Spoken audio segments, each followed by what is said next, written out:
There's an age-old question that very few people ask and even think about. Why is the Seder on the first night of Pesach? Why did Hashem want it this way? Why does the Torah want it this way? Everyone's tired. Everyone just cleaned a lot. Everyone just put in a lot of effort cooking. There's more preparations before Pesach than any other time of the year. It's an incredibly stressful time.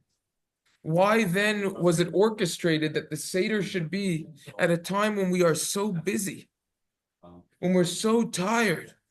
What's the idea? Furthermore, this question perhaps could be tweaked. Accounting day, tax day is always what day? April 15th. April 15th.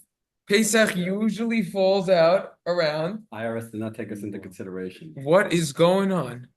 Is there any significance behind the IRS, the tax day, Pesach? I have an uncle on my mother's side and my father, Alav Shalom's side. They're both accountants. So we got two accountants. Like I know a lot of accountants, a lot of great accountants. What is going on over here? Why is Pesach then? So I don't even know how I found this, to be honest, but I'm going to do a screen share over here. The Sefer Tiferes Tzvi deals with this question. Rabbi Tzvi Feldman. Don't know much about the Sefer. I don't even know how I found this. Over here on page 195, Kuf Sadiyeh, he asked this question. He says, we have to do so much. Kama yagiyos, yagiyim, b'nei odam, b'achana Shabbos. We have so many preparations that we're prepping for Shabbos. What? Yeah. That's right. V'im knisas haShabbos, kishtashulchan haShabbos, kvar over, chiyad hamelech. Ein machinim mesugolim l'Shabbos, li'adu v'anagis haShabbos, kiroim ha'yafos rabba m'choyser koyach. Kol Yom Tov Darish Shachana Rabbah. Every single Yom Tov requires a tremendous amount of preparation, whether from a physical standpoint or a spiritual standpoint. Someone who's properly preparing for Yom Tov is involved spiritually as well, especially Pesach ubefrat Chaga Pesach shebemesach shvua shleimim koidem lechein kfar maschil masasik b'dir kol chamir v'chamir, etc. We know there's a lot of preparations that go into it. We don't have strength to enjoy the yontif as we should properly. If you would ask, when's the best time to do the Seder? We'd say, push it off. Do it after munacha muchletes, after we rest. In order that we could properly celebrate Pesach, so to say, in a joyful manner, in a free way, physically and spiritual. We want to be free. We want to be awake, involved. Even so, the rabbis teach us, Chazal say no. Do the Seder. Speaks a lot about the Exodus. You're praiseworthy. Why? Near Miza Yesoid Gadol, from over here we see a major foundation and principle. Shedafka b'matzav zeh shebo ha'adam ayif yageya. Specifically in this situation when a person is tired and weary from all of the toiling and effort and energy exerted into the preparations of Pesach, for Pesach, in honor of Pesach. Then Chazal enacted, Tiknu Chazal shalav lezgaber ka'ari, wake up like a lion. Lahasiv kederech malachim, recline like you're a king.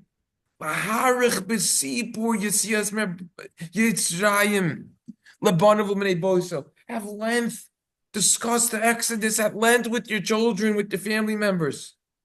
V'afilu hachalosh, even someone who's weak, yomer, he should say Gibor Anachi. Remember, after my father Alav Shalom passed away, my mother got remarried. My stepfather was a caterer by profession. He was so tired by Pesach, he wouldn't even come home. He would just sleep in the store for the whole week. He was so busy, everyone buying food before Yontif and everything. And when you come to the Seder, you're so tired. That's what Hashem wants. If you could stay up late to make tens of thousands of dollars, And certainly for the Seder, which is worth tens and tens of millions of dollars. You know what it means to have a good Seder?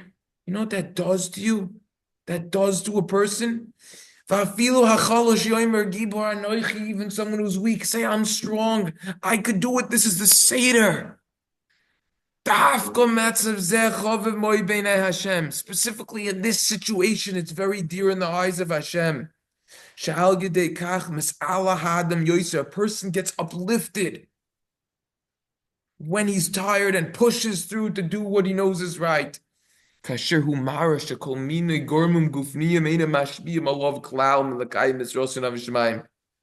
a person, when he's tired and he stays up for the whole Seder till the end, and he does it properly, he is demonstrating that all of his temporary physical inclinations that he has, feelings that he has, have zero influence over him and will not prevent him from fulfilling the will of Hashem properly.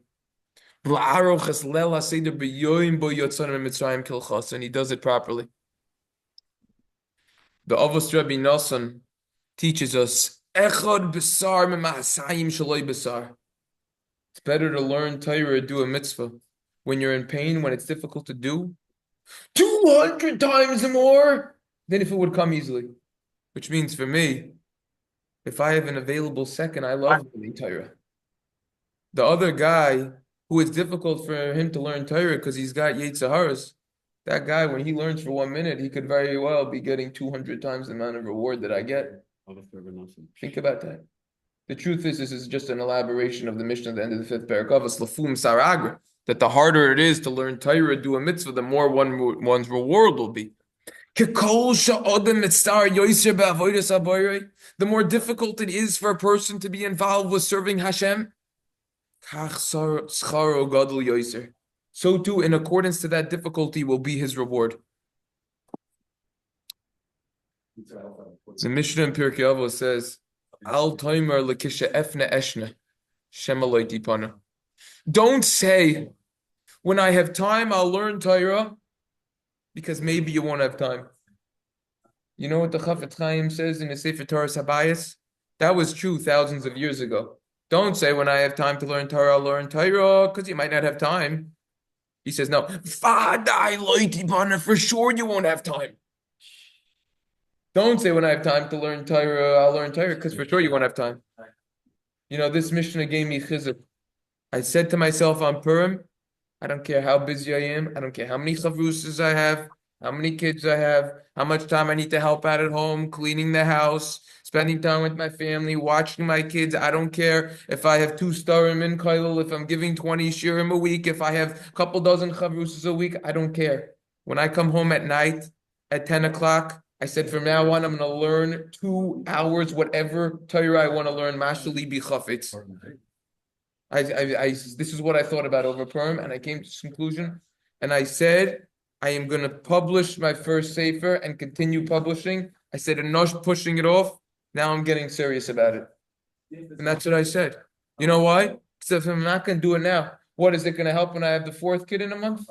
And then what about later on when I have the 5th, 6th, 7th, Mirza Hashem, whatever Hashem allows? Is that going to help? When I have 10 kids, you think I'm going to have more time? You got to take advantage of the time you have. Get it done. There's time in the day, make the time. Al toimar. Don't say, yeah, I'll wait until I have time.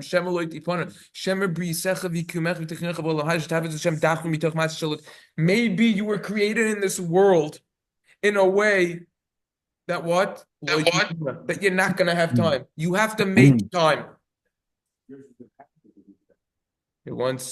Someone once came to Rabbi Yisrael Salanter and said, Rabbi, I only have 10 minutes a day to learn Torah. What should I learn? Rabbi Yisrael said, learn Musar. You'll find that you have more than 10 minutes to learn. Akoponim, this is the idea of why Pesach is specifically at this time and at night. To push through, that's what Hashem wants.